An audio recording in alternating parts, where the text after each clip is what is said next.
Hello guys, welcome back to my YouTube channel NCERT maths. Guys, मैं आपको इस channel पर क्लास 10th का मैथ्स का फुल सिलेबस सॉल्व करवा रहा हूं। अगर आप लोगों ने चैनल को सब्सक्राइब नहीं किया है तो चैनल को सब्सक्राइब कर लीजिए और बेल आइकन को भी प्रेस कर लीजिए ताकि आपको मेरी आगे आने वाली न्यू वीडियोस का अप टू डेट नोटिफिकेशन मिलता रहे। ठीक है गाइस, तो लास्ट वीडियोस में हम लोगों ने एक्सरसाइज 13.3 में क्वेश्चन नंबर 4 तक कंप्लीट कर लिया था और आज की इस वीडियो में देखेंगे हम लोग क्वेश्चन नंबर 5 जो इस एक्सरसाइज का लास्ट क्वेश्चन है। ठीक है, तो देखते हैं क्वेश्चन नंबर 5 में क्या गिवन है। Metallic right circular cone 20 centimetre high and whose vertical angle is 60 degree is cut. ठीक है, तो एक मेटालिक जो है राइट सर्कुलर कोन है। ठीक है, और उसकी हमें हाइट गिवन है 20 सेंटीमीटर और उसका हमें वर्टिकल एंगल जो है वो गिवन है 60 डिग्री। अब उसे कट किया जाता है इनटू टू पार्ट्स। ठीक है, दो हिस्सों में जो है एक कोन को कट किया जाता है। ठीक है, at the middle of its height by a plane parallel to its base. ठीक है, और उसको बिल्कुल बीच में से कट किया जाता है। ठीक है, वो जो कोन है। नाउ हमें आगे गिवन है if the frustum so obtained be drawn into a wire of diameter 1/16 centimetre. ठीक है, तो जब हम कोन को कट करते हैं तो हमारा जो नीचे वाला पोर्शन होता है, दोनों में से जो एक पोर्शन होता है वो कौन से शेप का होता है, फ्रस्टम का होता है। ठीक है, तो जैसे ही कोन को कट किया तो हमें एक फ्रस्टम मिलता है। ठीक है, तो यहाँ पे बोला हुआ है कि जो भी हमें फ्रस्टम ऑब्टेन हुआ है उससे क्या किया जाता है, एक वायर में कन्वर्ट किया जाता है, एक वायर बनाई जाती है और उस वायर का हमें डायमीटर गिवन है 1/16 सेंटीमीटर। ठीक है, और हमसे यहाँ पे पूछा है find the length of the wire. ठीक है, तो फ्रस्टम से जो वायर में कन्वर्ट किया है तो वो जो वायर है उसके हमें क्या निकालनी है, क्वेश्चन में लेंथ निकालनी है। ठीक है, तो गाइज़ ये हमारा क्वेश्चन नंबर 5 है। उम्मीद करता हूँ आपको क्वेश्चन समझ में आ गया होगा। ठीक है, अब हम इसको डायग्राम से और भी अच्छे से क्लियरली समझेंगे। ठीक है, तो देखते हैं हम लोग इसका सॉल्यूशन।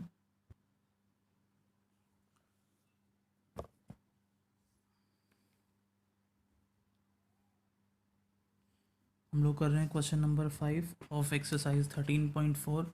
ठीक है, सबसे पहले हमें एक राइट सर्कुलर कोन गिवन है।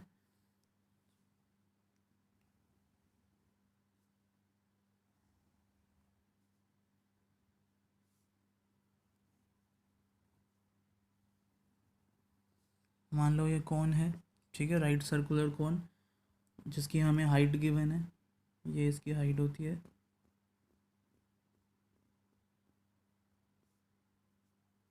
और ये इसका डायमीटर है। ठीक है, तो ये जो हाइट है ये हमें गिवन है यहाँ से लेकर यहाँ तक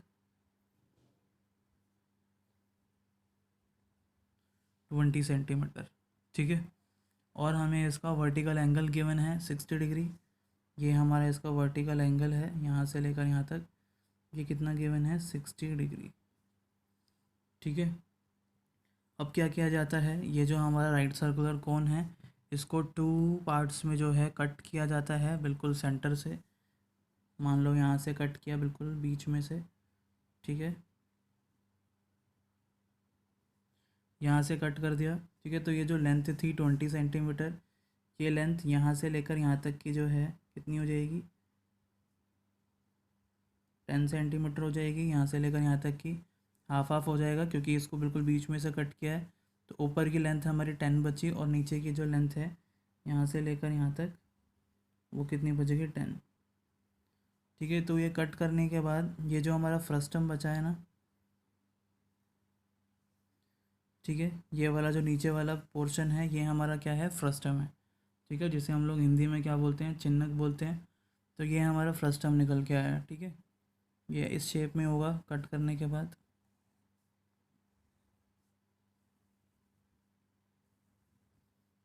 और ऊपर वाला पोर्शन इस तरीके से कट कर दिया इन लोगों ने। ठीक है, तो ऊपर का तो कौन निकल गया, बाकी हमारा ये जो नीचे का पोर्शन बचा है फ्रस्टम। ठीक है, तो इसको बोला है कि इसको कन्वर्ट करके जो है एक वायर में कन्वर्ट किया जा रहा है और वो जो वायर है उसकी हमें डायमीटर गिवन है। ठीक है, मान लो इस तरीके से एक वायर आएगी। ठीक है, मान लो ये वायर है और इसका हमें डायमीटर गिवन है यहाँ से लेकर यहाँ तक 1/16 सेंटीमीटर। ठीक है, तो ये जो फ्रस्टम है इसको कट करने के बाद ये वाला फ्रस्टम मैंने यहाँ अलग से बना दिया है। ठीक है, तो इसको जो है वायर में कन्वर्ट किया जाता है और हमें इस वायर की क्या पूछी है, लेंथ पूछी है। ये जो लेंथ है कितनी लंबी जो है।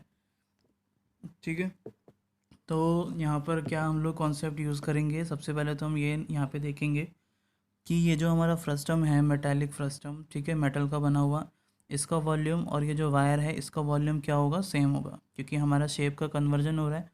जब भी शेप का कन्वर्जन होता है तो वॉल्यूम ही हमेशा उनका क्या होता है, इक्वल होता है, सेम होता है। ठीक है, तो फ्रस्टम का वॉल्यूम जो है इस सिलेंड्रिकल वायर के वॉल्यूम से क्या होगा, इक्वल होगा। वायर हमारे यहाँ पे सिलेंड्रिकल शेप की होगी। ठीक है, तो ये हम लोग यहाँ पे यूज़ करेंगे। अब यहाँ पे देखेंगे कि सबसे पहले हमें क्या निकालना है। हमारा सबसे पहले जो मोटिव है यहाँ पे, ये जो फ्रस्टम है इसका क्या निकालना है, वॉल्यूम निकालना है। ठीक है, तो फ्रस्टम का वॉल्यूम निकालने के लिए हमारे पास क्या होना ज़रूरी है, इसकी जो रेडियस होती है, एक तो हमारी रेडियस R1 होती है और एक R2 होती है, क्योंकि फ्रस्टम में दो दो रेडियस होती है। ठीक है, यहाँ से लेकर यहाँ तक ये हमारी मान लो R1 है और यहाँ से लेकर यहाँ तक ये मान लो R2 है। ठीक है, तो ये रेडियस का होना बहुत ज़रूरी है क्योंकि वॉल्यूम के फॉर्मूले में रेडियस जो है फ्रस्टम के रिक्वायर्ड है। ठीक है, तो सबसे पहले हम लोग क्या करेंगे, रेडियस निकालेंगे। ठीक है, तो इसके रेडियस कैसे निकालेंगे वो इस क्वेश्चन में इंपॉर्टेंट है। सबसे पहले हम लोग लेट कर लेते हैं, जो हम लोगों ने यहाँ लेट किया है R1 और R2। ठीक है,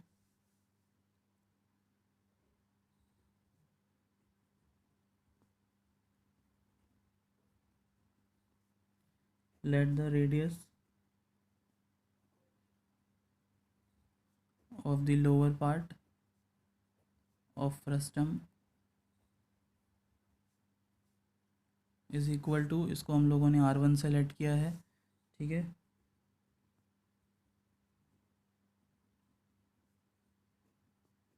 and the radius of the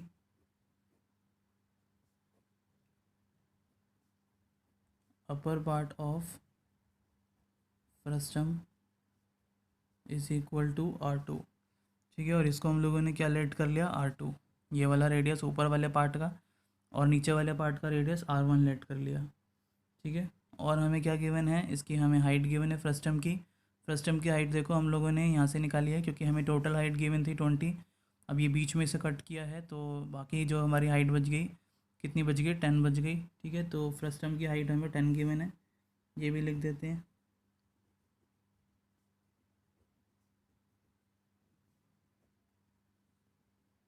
height of the frustum, इसको हम लोग किससे डिनोट करते हैं, H से, which is equal to 10 centimetre. ठीक है, तो अब हम क्या निकालेंगे, सबसे पहले हम लोग रेडियस निकालेंगे।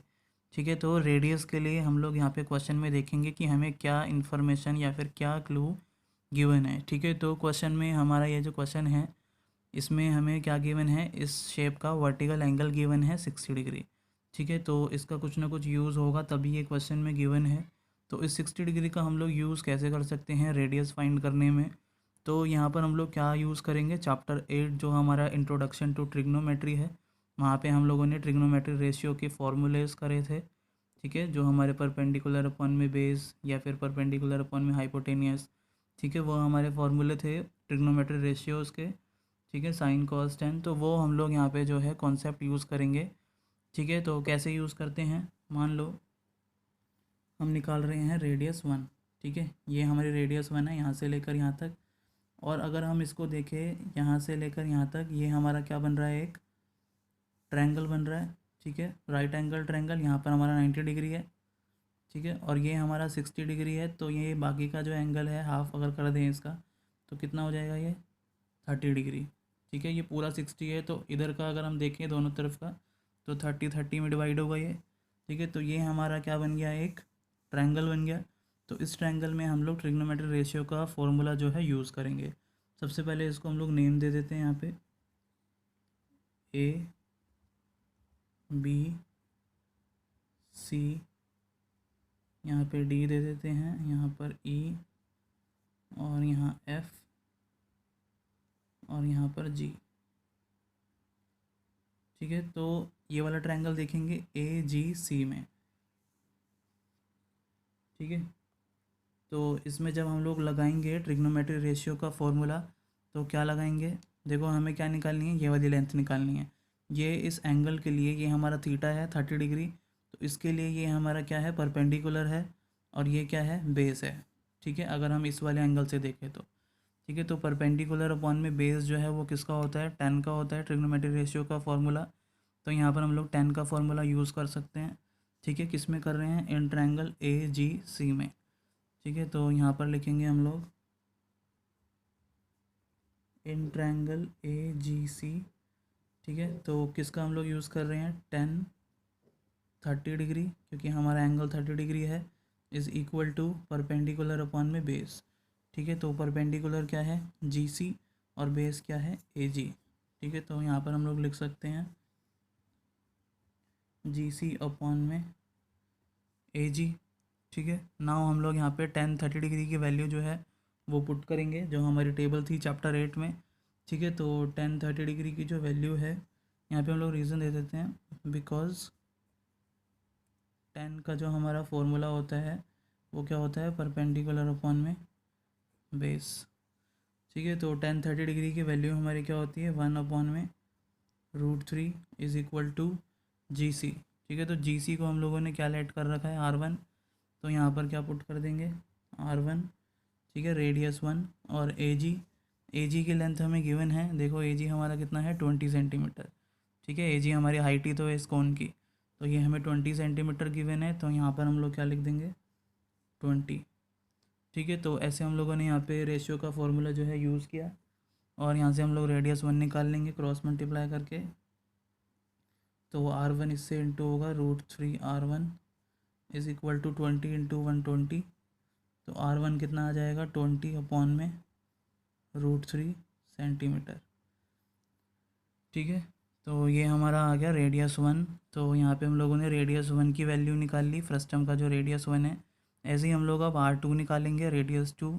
ठीक है, जो अपर वाले पार्ट का जो फ्रस्टम है उसके रेडियस R2 है। अब हम यहाँ पर लगाएंगे इन ट्रायंगल AFE में। ठीक है, ट्रिग्नोमेट्रिक रेशियो का फॉर्मूला, इन ट्रायंगल AFE। ठीक है, तो इसमें भी क्या लगेगा, 30 डिग्री इज़ इक्वल टू, तो यहाँ पे देखो हमारा जो परपेंडिकुलर है वो क्या हो जाएगा, FE, और बेस क्या हो जाएगा, AF। ठीक है, तो यहाँ पर हम लोग लिख देंगे 30 degree is equal to FE upon में AF। ठीक है, परपेंडिकुलर अपॉन में बेस।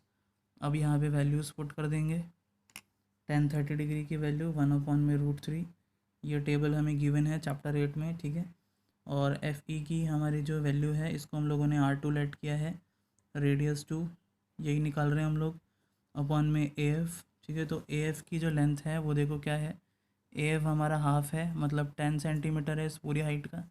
ठीक है, तो AF की जगह हम लोग क्या पुट कर देंगे, 10। और यहाँ से हम लोग फिर क्या निकाल लेंगे, R2। ठीक है, क्रॉस मल्टीप्लाई करके ये हो जाएगा √3R2 is equal to 10 into 1, ये हो जाएगा 10। ठीक है, तो R2 की वैल्यू कितनी आ जाएगी, 10 अपॉन में √3। ठीक है, सेंटीमीटर। तो ये हमारी दोनों जो है रेडियस आ गई, R1 की वैल्यू भी आ गई और R2 की वैल्यू भी आ गई। ठीक है, रेडियस हम लोगों ने कैसे, जो हमें एंगल गिवन है 60 डिग्री, उसको यूज़ करते हुए निकाली है। ठीक है, तो यहाँ तक तो क्वेश्चन हो गया। अब हम लोग मेन जो है अपना कॉन्सेप्ट यूज़ करेंगे। यहाँ पे हम क्या निकालेंगे, सबसे पहले ये जो फ्रस्टम है इसका वॉल्यूम निकालेंगे, क्योंकि इसी फ्रस्टम को यूज़ करके जो है वायर में कन्वर्ट किया जा रहा है। ठीक है, तो फ्रस्टम का वॉल्यूम और वायर का वॉल्यूम क्या होगा, इक्वल होगा। तो सबसे पहले हम लोग इस फ्रस्टम का वॉल्यूम निकालते हैं, volume of metal use in frustum, कि कितना मेटल जो है इस फ्रस्टम को बनने में यूज़ हुआ है। ठीक है,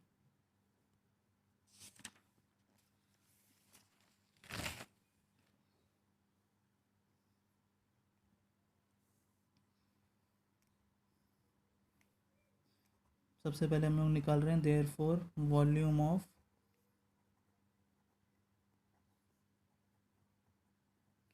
मेटल यूज्ड इन फ्रस्टम।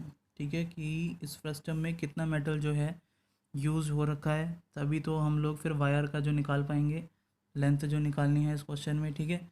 तो वॉल्यूम ऑफ फ्रस्टम का यहाँ पर फॉर्मूला यूज़ करेंगे, जो हमारा होता है 1/3 पाई R1 का स्क्वायर R2 का स्क्वायर प्लस में R1 R2 इंटू में H, ठीक है। तो ये हमारा वॉल्यूम ऑफ फ्रस्टम का फॉर्मूला है। अब हम लोग इसमें वैल्यूज़ पुट करेंगे, ठीक है। 1/3 पाई की वैल्यू हम लोग अभी पुट नहीं कर रहे हैं, पाई में भी लास्ट में कैंसिल हो जाए, ठीक है। तो यहाँ पर आएगा R1 का स्क्वायर, तो R1 की वैल्यू हम लोगों ने अभी निकाली है, ठीक है। ये देखो यहाँ पे R1 हम लोगों ने निकाला है 20/√3 और R2 की वैल्यू कितनी निकाली, 10/√3। तो यही हम लोग पुट करेंगे। तो यहाँ पे आ जाएगा हमारा R1 का स्क्वायर मतलब 20/√3 का स्क्वायर प्लस में R2 10/√3 का स्क्वायर प्लस में R1 इंटू R2 मतलब 20/√3 इंटू 10/√3, ठीक है, इंटू में H। तो H हमारी हाइट है और ये हमें गिवन है 10, ठीक है। फ्रस्टम की हाइट 10 हम लोगों ने निकाल ली थी। अब इसको हम लोग सिंप्लीफाई कर लेंगे, 1/3 पाई, तो ये हमारा आ जाएगा 20 का स्क्वायर कितना हो जाएगा 400 और √3 का स्क्वायर कितना आएगा 3, क्योंकि स्क्वायर रूट को कैंसिल कर देगा। ऐसे ही यहाँ पर भी 10 का स्क्वायर 100/√3 का स्क्वायर 3 आएगा, स्क्वायर से रूट कैंसिल हो जाएगा, प्लस में 20 को 10 से इंटू करेंगे तो ये आएगा 200/√3 इंटू √3, तो ये हमारा कितना आता है 3 आता है, ठीक है, इंटू में 10। अब यहाँ पर हम लोग एलसीएम कर देंगे ब्रैकेट का, 1/3 पाई, ये एलसीएम कितना आ जाएगा 3 आ जाएगा और ये ऊपर वाले प्लस हो जाएंगे, 400 प्लस में 100 प्लस में 200 इंटू में 10, ठीक है। देन 1/3 पाई, इन सबको प्लस करेंगे तो ये आ जाएगा हमारा 700 इंटू में 700/3 इंटू में 10, ठीक है ना। ये हमारा आ जाएगा 700 इंटू 10, तो ये आएगा 7000 इंटू में पाई अपॉन में 3 3 ज़ा 9, ठीक है। तो इसको हम लोग यहीं पे छोड़ देंगे। वॉल्यूम ऑफ फ्रस्टम हमारा यहाँ पे निकल गया है, ठीक है, कि कितना जो है इस फ्रस्टम में मेटल जो है यूज़ हो रखा है, वही हमारा वॉल्यूम होता है, ठीक है। तो वॉल्यूम ऑफ फ्रस्टम निकल गया। अब क्या करेंगे हम लोग, वायर की लेंथ निकालनी है हमें, जो वायर हम लोग यूज़ बना रहे हैं इस फ्रस्टम को कन्वर्ट करके, ठीक है। तो उसका हमें क्वेश्चन में डायमीटर गिवन है, तो सबसे पहले डायमीटर लिख लेते हैं। Now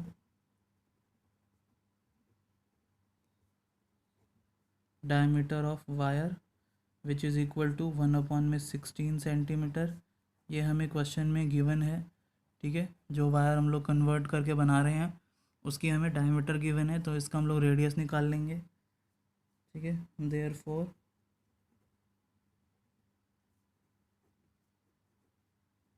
radius of the wire, ठीक है, तो रेडियस जो है डायमीटर का हाफ होता है, तो इसको हाफ से हम लोग इंटू कर लेंगे 1/16, ठीक है। तो ये आ जाएगा 1/32 सेंटीमीटर, ठीक है। तो रेडियस ऑफ द वायर हमारी कितनी आ गई 1/32, इसको हम लोग आर से डिनोट कर लेते हैं, ठीक है। अब क्या करेंगे हम लोग, लेंथ निकाल लेंगे फाइनली वायर की, जो हमारी क्वेश्चन में रिक्वायर्ड है, ठीक है। तो इसको हम लोग सबसे पहले लेट कर लेते हैं, जो हमें निकालना है। लेट एल बी द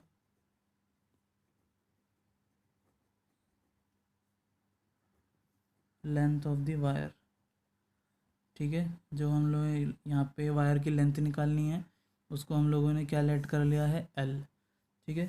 अब यहाँ पर कॉन्सेप्ट यूज़ करेंगे finally, then the volume of wire की शेप कैसी है, सिलेंड्रिकल है, तो वॉल्यूम ऑफ सिलेंड्रिकल वायर हमारा किसके इक्वल हो जाएगा, वॉल्यूम ऑफ फ्रस्टम के, ठीक है, क्योंकि फ्रस्टम से ही जो है कन्वर्ट होके वायर बन रही है जिसकी शेप हमारी सिलेंड्रिकल है, तो इन दोनों का जो वॉल्यूम है वो कैसा होगा, सेम होगा, ठीक है। तो यही आप लोगों को समझना है। अब क्या करेंगे हम लोग, वॉल्यूम ऑफ सिलेंडर का यहाँ पे फॉर्मूला यूज़ करेंगे, जो हमारा होता है पाई आर स्क्वायर एच। ठीक है, तो एच की जगह हम लोग यहाँ पे एल यूज़ कर लेंगे, क्योंकि हम लोगों ने एल जो है लेट कर ली है लेंथ। ठीक है, एल ही यही हमारी हाइट है। ठीक है, हमारा वॉल्यूम ऑफ सिलेंडर का formula pi r square h होता है। एच हमारी हाइट होती है। ठीक है, तो एच हाइट है हमारी, तो वायर की हाइट भी वही होगी। इसको हम लोगों ने एल लेट कर लिया है, तो यहाँ पे एल पुट कर लिया। ठीक है, तो ये हमारा किसके इक्वल हो जाएगा, वॉल्यूम ऑफ फ्रस्टम के। ठीक है, तो वॉल्यूम ऑफ फ्रस्टम अभी हम लोगों ने यहाँ पे निकाला है, ये रहा। ठीक है, 7000 पाई अपॉन में 9। तो यहाँ पर हम लोग ये पुट कर देंगे 7000 पाई अपॉन में 9। ठीक है, तो ये हमारा फाइनल है स्टेज इस क्वेश्चन का। थोड़ा लेंदी है लेकिन समझ में आ जाएगा, इजी है। दोबारा से आप लोग वीडियो को प्ले करके देख सकते हैं। तो यहाँ से हमें एल की वैल्यू जो है फाइंड करनी है। ठीक है, तो यहाँ पे हम लोग वैल्यूज़ पुट करेंगे। पाई को अभी हम लोग पुट नहीं कर रहे, पाई से पाई कैंसिल हो जाएगा। इनटू में रेडियस का स्क्वायर, तो रेडियस अभी हम लोगों ने यहाँ निकाला 1/32 रेडियस ऑफ द वायर। ठीक है, तो यहाँ पे आ जाएगा 1/32 इंटू 1/32, क्योंकि स्क्वायर है। इंटू में एल, एल हमें फाइंड करना है, इक्वल टू 7000/9 पाई। ठीक है, नाउ एल को हम लोग यहीं छोड़ देंगे, एल हमें निकालना है। तो 7000 इंटू में पाई अपॉन में 9। 32 यहाँ डिवाइड में है, यहाँ जाके मल्टीप्लाई हो जाएगा 32 इंटू 32। ठीक है, और पाई यहाँ मल्टीप्लाई में, तो यहाँ पे आके क्या हो जाएगा, डिवाइड। ठीक है, तो सारी वैल्यूज़ हम लोग यहाँ लेकर आ गए ना। पाई से पाई कैंसिल हो जाएगा, अब कुछ कैंसिल नहीं होगा, तो ये इसको हम लोग मल्टीप्लाई करेंगे। तो ये हमारा मल्टीप्लाई होकर आएगा 7000 इंटू 32 ये आएगा 7168,000 अपॉन में 9। और ये किस में हमारा सेंटीमीटर में। ठीक है, तो इसको हम लोग डिवाइड कर लेंगे, तो ये हमारा आ जाएगा 796444.4 सेंटीमीटर। ठीक है, तो ये हमारी जो है वायर की लेंथ आ गई किस में, सेंटीमीटर में। और हमें पीछे जो है आंसर में मीटर में गिवन है, तो इसको हम लोग मीटर में कन्वर्ट कर लेंगे। इसको हम लोग किससे डिवाइड कर लेंगे, 100 से, क्योंकि 1 मीटर में हमारे 100 सेंटीमीटर होते हैं। 1 metre is equal to 100 centimetre. ठीक है, तो इसको हम लोग 100 से डिवाइड कर लेंगे, तो ये आएगा हमारा 7964.4 मीटर। ठीक है, तो ये हमारी लेंथ ऑफ द वायर आ गई, जो हमारी क्वेश्चन में रिक्वायर्ड थी। तो लास्ट में हम लोग एक स्टेटमेंट लिख देंगे, hence the length of the wire is 7964.4 metre. ठीक है, तो गाइज यही हमारा क्वेश्चन में रिक्वायर्ड था, हमें लेंथ निकालनी थी वायर की। ठीक है, तो गाइज यहाँ पे हमारा क्वेश्चन नंबर 5 जो है वो कंप्लीट होता है। उम्मीद करता हूँ आपको ये सॉल्यूशन समझ में आ गया होगा। ठीक है, तो गाइज़ आज के वीडियो में इतना ही। वीडियो पसंद आई हो तो प्लीज़ वीडियो को लाइक कीजिए, शेयर कीजिए और चैनल को सब्सक्राइब करना मत भूलना। ठीक है, तो साथ साथ यहाँ पे हमारा चैप्टर 13 जो है surface areas and volume complete होता है। ठीक है, मैंने आप लोगों को सारी एक्सरसाइज सभी क्वेश्चन करवा दिए हैं, आप लोग चैनल पर जाके देख सकते हैं वो सभी वीडियोज़। ठीक है, तो मिलते हैं हम लोग नेक्स्ट वीडियो में न्यू चैप्टर के साथ। तब तक के लिए bye bye, take care and thank you.